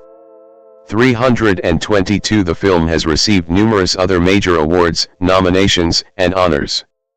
Legacy. Despite the film's financial and critical success, some journalists have questioned Avatar's cultural impact. In 2014, Scott Mendelson of Forbes said the film had been all but forgotten, citing the lack of merchandising, a fandom for the film, or any long-enduring media franchise, and further stated that he believed most general audiences could not remember any of the film's details, such as the names of its characters or actors in the cast. Mendelson argued Avatar's only achievement of note to be its popularization of 3D cinema. Despite this, he still felt it was a quality film, saying, "A great blockbuster movie can just be a great blockbuster movie without capturing the lunchbox market." 323. He further reflected and reversed his stance in 2022 after the box office success of the re-release, saying, "The very things that made Avatar sometimes feel like a forgotten blockbuster have inspired a skewed renewed nostalgia for its singular existence. It was just a movie, an original auteur-specific movie that prioritized top-shelf filmmaking and clockwork plotting over quotable dialogue and memes." 329. Some have questioned if there is an audience for the film's planned sequels, believing there to be a lack of interest in the face of the multiple delays of their release dates. 326, 327, 330. Writing for The Escapist, Darren Mooney acknowledged that the film had not been broadly remembered in the pop cultural subconscious and had not found a fandom in the same sense as many other popular media, but argued that this was not a negative point, saying, "Its defining legacy is the insistence that it lacks a legacy." 331. In 2022, in response to the trailer for Avatar's upcoming sequel and the film's re-release, journalists again questioned the cultural relevance of the film, particularly Patrick Ryan of USA Today, who said the film had curiously left almost no pop culture footprint. 332, 333. In contrast, Bill Jeberai of Vulture called others' opinions that the film had left no cultural impact narrow-minded and said that the film still held up well. 334. A detailed overview of the Avatar franchise was reported in the New York Times in December of that year. 335. In 2025, it was one of the films voted for the Reader's Choice edition of the New York Times list of the 100 best movies of the 21st century, finishing at number 143. 336. Sequels. Main articles: Avatar, The Way of Water, Avatar, Fire and Ash, Avatar 4, and Avatar 5. See also, Avatar, franchise. Avatar's success led to 2 sequels, this number was subsequently expanded to 4. 337. Avatar, The Way of Water, 2022, grossed over $2.3 billion, becoming the highest-grossing film of 2022. 338. And received a similarly positive critical and audience response. 339. It will be followed by Avatar, Fire and Ash, 2025.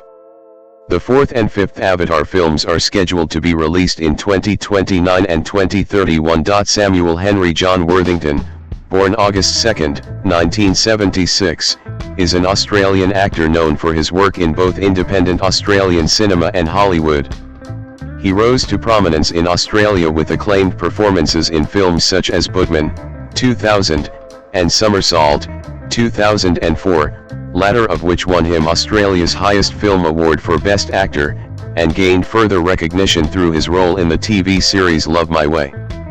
Worthington achieved international fame with James Cameron's Avatar, 2009, the highest-grossing film of all time, and reprised the role in its record-breaking sequel, Avatar, The Way of Water, 2022.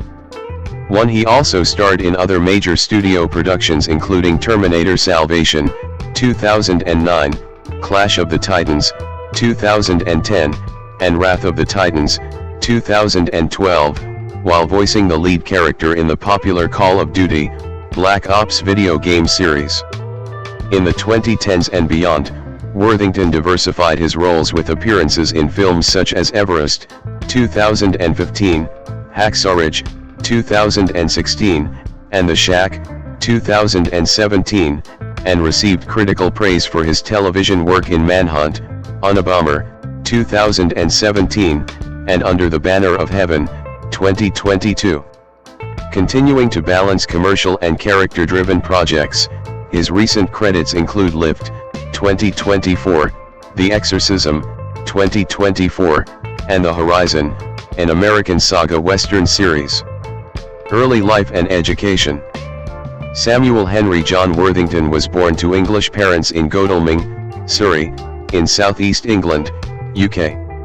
Citation needed. They moved to Perth, Western Australia, when he was 6 months old. Citation needed. He was raised in Warnbro, a suburb of Rockingham. His mother, Jean J. Worthington, née Martin, is a housewife, and his father, Ronald W. Worthington, is a power plant laborer. 2. He has a sister, Lucinda. 3-4. Worthington attended Rockingham Senior High School and John Curtin College of the Arts, a high school specialising in the dramatic arts, located in Fremantle, Western Australia, where he studied drama but did not graduate. When he left the college, his father gave him $400 and sent him on a one-way trip to Cairns, Queensland, telling him to work his way home. He began working on construction and odd jobs, eventually settling in Sydney. At age 19, while working as a bricklayer, he auditioned for the National Institute of Dramatic Art and was accepted with a scholarship. 5. Career. 2000 to 2008, Australian recognition and moved to Hollywood.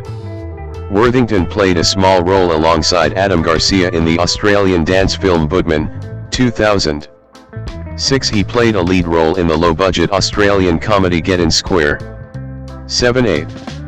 Worthington had a major role in Somersault, 2004, for which he won the AFI Award for Best Lead Actor. He was well known in Australia for his role as Howard in the acclaimed TV series Love My Way, in which he played the main love interest of the female lead. In 2006, he played the lead in a modern retelling of Macbeth. Worthington's international film career began with a series of small roles in Hollywood production The Great Raid, 2005, which was filmed in Australia.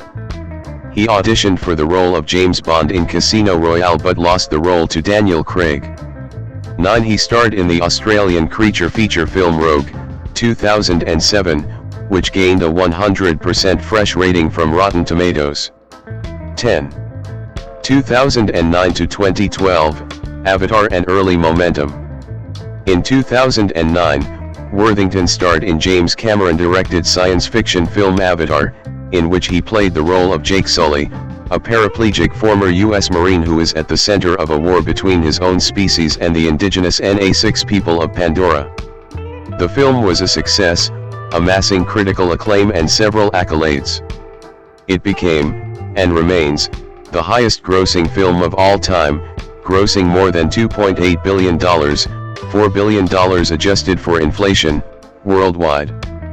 11. It won him the Saturn Award for Best Actor and another IACTA Award. Worthington in 2010. In November 2010, Worthington told GQ Australia 12 that when he auditioned for the role, he was not told what it was for, which annoyed him. I was a bit pissed off, and I think that came across. I think Jim saw a spark and liked it because that's Sully's character, a guy who doesn't like to be bullied and a guy who just wants to set things right. 13. He later said that Cameron changed his life and he will always be grateful to him. 14. After auditioning for Cameron, Worthington consequently landed the part in 2009 science fiction action film Terminator Salvation, thanks to Cameron's personal recommendation to fellow filmmaker Mick G. 15. In the film, Worthington co-starred alongside Christian Bale and played Marcus Wright, a human Terminator hybrid. Terminator Salvation was released on May 21, 2009, grossed over $371.4 million and received mixed reviews. In early 2010, Worthington appeared in Clash of the Titans, an action fantasy film directed by Neytiri and produced by Metro-Goldwyn-Mayer. Worthington headlined the film. It received generally negative reviews from critics but grossed $493 million worldwide and was the 11th highest grossing film of 2010. 16. He provided voice work for Captain Alex Mason, the protagonist in the video game Call of Duty, Black Ops. Some gamers criticized Worthington's inability to mask his Australian accent, as in Avatar. 17. In November 2010, The Hollywood Reporter named Worthington as one of the young male actors who are pushing, or being pushed into taking over Hollywood. 18. Also in 2010, Forbes named Worthington among Hollywood's highest-grossing actors. 19. He was selected as one of the entrants to the Who's Who in Australia 2011 edition. 20. In 2012, Worthington starred in Wrath of the Titans, the sequel to Clash of the Titans. The film received mostly negative reception from critics, and although it grossed $302 million at the box office, the film underperformed compared to its predecessor. He reprised his role as Alex Mason in Call of Duty, Black Ops 2. 21. Also in 2012, Worthington starred as Nick Cassidy in Man on a Ledge, a suspense thriller film directed by Astur Leth. Though the film received mixed reviews from critics, Worthington's performance received praise, with the New Zealand Herald describing him as suitably terrified. Citation needed. 2013 to 2021, diverse roles. In 2013, Worthington worked in Drift, 2013, an Australian film about the birth of the surf industry in the 1970s. He starred alongside Arnold Schwarzenegger in the Hollywood action thriller film Sabotage, 2014. 22 A loose adaptation of the Agatha Christie novel And Then There Were None, it received generally negative reviews and was a box office bomb. Worthington next appeared in the drama film Cake, 2014. Headlined by Jennifer Aniston, it debuted in the special presentations section of the 2014 Toronto International Film Festival. 23 In the same year, he played a supporting role in the Western film The Keeping Room. 24. Worthington in 2014. In 2015, Worthington starred in Paper Planes, an Australian 3D children's drama film directed by Robert Connolly. The film tells a story about Dylan, a young boy who lives in Australia, who finds out that he has a talent for making paper planes and dreams of competing in the World Paper Plane Championships in Japan. 25 He followed it up by playing Willem Holleder in Kidnapping Freddie Heineken, 2015, based on the 1983 kidnapping of Freddie Heineken. He portrayed a character in Baltasar Kormaker's Everest, based on the 1996 Mount Everest disaster. 26 The film was a commercial success, grossing $203 million worldwide. 27. In 2016, he played Captain Jack Glover, a stern army officer, in the Mel Gibson directed biographical war film Hacksaw Ridge.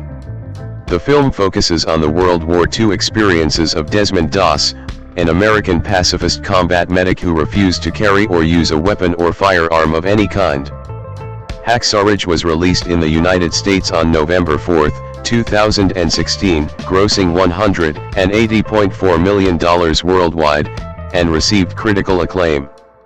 The film was awarded several accolades. 28, 29, 30. Worthington worked with Stuart Hazeldine on The Shack, a 2017 American Christian drama film. Based on the 2007 novel of the same name, it opened to mixed critical reviews and was a success as it grossed over $96 million worldwide.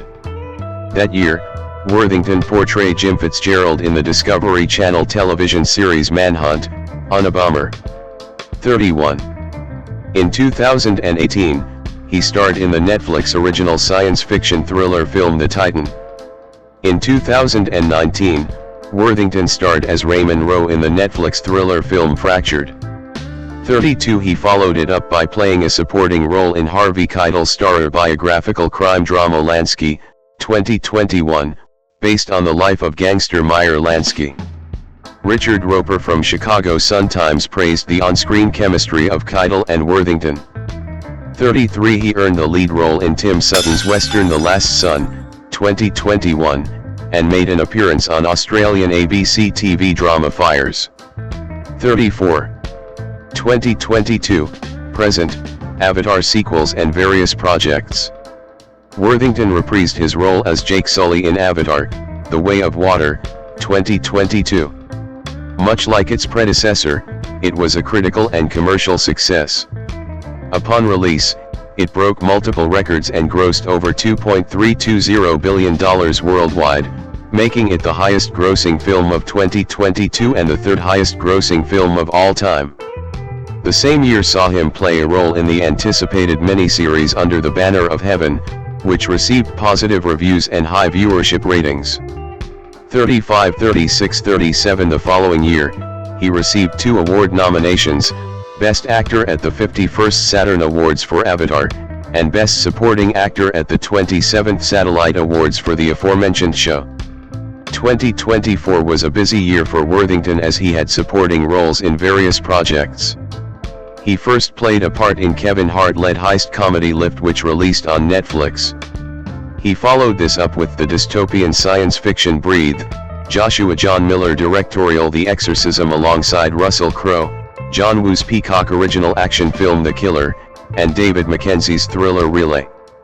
Additionally, he went on to work with Giovanni Ribisi, his co-star from the Avatar series, in the Kevin Costner-directed Western drama films Horizon, An American Saga, Chapter 1 and Horizon, An American Saga, Chapter 2 as First LT. Trent Jefford. 38. Personal life. Worthington and wife Lara at the 2014 ACTA Awards. Worthington has reported that, when he was about 30, he sold most of his possessions, bought a car with the proceeds, and was living in it before he auditioned for Avatar. 3940. On October 18, 2013, Worthington confirmed his relationship with model Lara Bingle. 4142. They married on December 28, 2014 and have 3 sons born in 2015, 43, 2016, 44 and 2020. 45. Worthington is a Christian 46 and recovering alcoholic. He says that he began drinking heavily as a means to cope with his loss of privacy following his increase in popularity after Avatar's release and stopped after his wife Lara gave him an ultimatum. 47. He has been sober since 2014. 48. Legal issues. On February 23, 2014, Worthington was arrested in New York City for assault, after punching a paparazzo, Shenley, who followed Bingle to get a perfect picture. After the incident, Worthington claimed that Shenley kicked Bingle, and he had to step in. Video footage of the incident depicts Worthington referring to Bingle as his wife, furthering speculation about the pair's marital status. 49. Worthington was initially released on a desk appearance ticket, while Lee was arrested on charges of reckless endangerment, assault, and harassment. 50. On February 26, 2014, Worthington appeared in Manhattan Criminal Court, where he was ordered to stay away from Lee for 6 months. The case was adjourned until May 8, 2014, with the actor to face charges of assault in the 3rd degree, attempted assault, and harassment. 51. On April 1, 2014, Lee blamed Bingle for starting the fight and called for her to be arrested. 52. Later that month, Worthington secured a conditional discharge deal on a misdemeanor assault charge, thereby avoiding any jail time, while the charges against Lee were dismissed in the interest of justice. 53. Lee then filed a $3.7 million civil lawsuit against Worthington, which was settled out of court before going to trial in September 2015. Stephen Lang, born July 11, 1952, is an American stage and screen actor. He gained fame for his role as main antagonist Colonel Miles Quaritch in James Cameron's Avatar, 2009, for which he won the Saturn Award for Best Supporting Actor. Lang reprised the role in the sequels.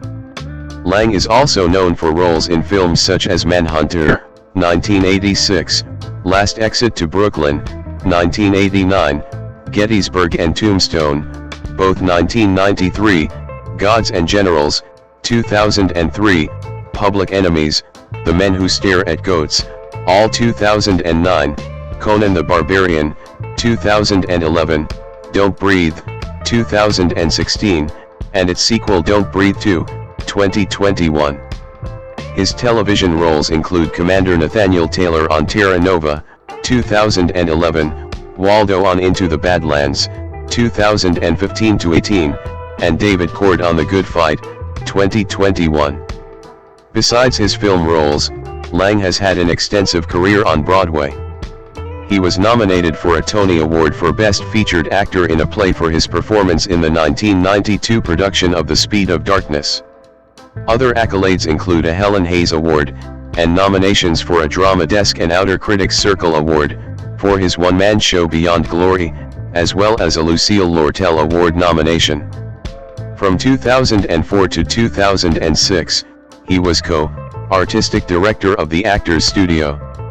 Early life. Lang was born in New York City, the youngest child of Teresa, née Valmer, d. 2008, and Eugene Lang, 1919 to 2017, a prominent entrepreneur and philanthropist. 1. Lang's mother was Catholic of German and Irish descent and his father was Jewish, with Lang being raised Jewish. Lang's paternal grandparents were immigrants from Hungary and Russia. 2. 3. He has 2 elder siblings, Jane, an attorney, an activist, and David, who served as an executive at Refac, the company their father founded in 1952. 2. Lang's father donated much of his net worth, in excess of $150 million, to charity and did not leave an inheritance to his children, believing they each needed to learn to become self-sufficient. 4. Lang attended elementary school in Jamaica Estates, Queens. 5. 6. Failed verification. His middle school was a New York City public school, George Ryan Junior High School, in nearby Fresh Meadows. 7. For high school, he attended George School, a Quaker boarding school in Newtown, PA, and graduated from there a year early, 1969. He graduated from Swarthmore College in 1973 with a degree in English literature. Citation needed. Career: Lang with Senator Daniel Inouye. Lang left with Senator Daniel Inouye in 2005. Lang played Harold Happy Loman in the 1984 Broadway revival of Death of a Salesman and the 1985 television film with Dustin Hoffman as Willie Loman, and appeared in the first Hannibal Lecter film Manhunter, 1986, as reporter Freddie Lowndes. 8. He played attorney David Abrams in the television series Crime Story, 1986 to 1988. He played the title role in the NBC movie Babe Ruth, 1991. He later played the one-armed man in The Fugitive, the 2000 revival starring Tim Daly. The series was a modest success but lasted only 1 season because of its large production budget. In 1992, he was nominated for a Tony Award for his lead role in The Speed of Darkness. His film role in Last Exit to Brooklyn, 1989, garnered him widespread critical acclaim, but its limited release prevented the film from reaching a wider audience. On stage, he was the first to play the role of Colonel Nathan Jessup in A Few Good Men, a role made famous on film, 1992, by Jack Nicholson. He is the winner of over half a dozen theater awards including the Drama Desk and Helen Hayes Awards. In 1992, he also played Hamlet in a Broadway production of Shakespeare's play. 9. In films, he played Maj. Gen. Georgie Pickett in Gettysburg, 1993, and the lead role of Thomas Stonewall Jackson in the Gettysburg prequel Gods and Generals, 2003, both from director Ronald F. Maxwell. His interest in the Civil War has prompted him to perform at symposia of the Lincoln Forum, which, in 2020, presented him with its Richard Nelson Current Award of Achievement. 10. Shortly before Arthur Miller's death in February 2005, Lang appeared in his longtime friend's last play, titled Finishing the Picture. It premiered in 2004 at Chicago's Goodman Theater, where Lang had the second run of his own play, Beyond Glory, which had premiered in Arlington, Virginia, early in 2004, and his Tony-nominated portrayal for The Speed of Darkness. Lang also performed Beyond Glory, a one-man show, for troops deployed overseas. 11. In 2006, he played the role of Colonel Littlefield in John Patrick Shanley's play Defiance. He brought Beyond Glory to roundabouts off-Broadway Laura Pell's Theater in 2007. 12. Since its New York City premiere, Beyond Glory has been nominated for a Drama Desk Award and a Lucille Lortel Award, both for Outstanding Solo Performance. 13. 14. A movie about the play has been produced and released. 15. Lang has a role in the ESPN miniseries The Bronx is Burning, as well as roles in independent features Save Me and From Mexico with Love. He plays a lead role in James Cameron's sci-fi epic Avatar as the villainous Colonel Miles Quaritch. 16. Lang at the 2011 San Diego Comic-Con in San Diego, California, promoting Terra Nova. In 2009, he appeared in Michael Mann's film Public Enemies as FBI agent Charles Winstead 17, the man widely considered to have fired the shots that killed John Dillinger 1819, and in Grant Huslov's The Men Who Stare at Goats alongside Jeff Bridges, Kevin Spacey, Ewan McGregor, and George Clooney. 20.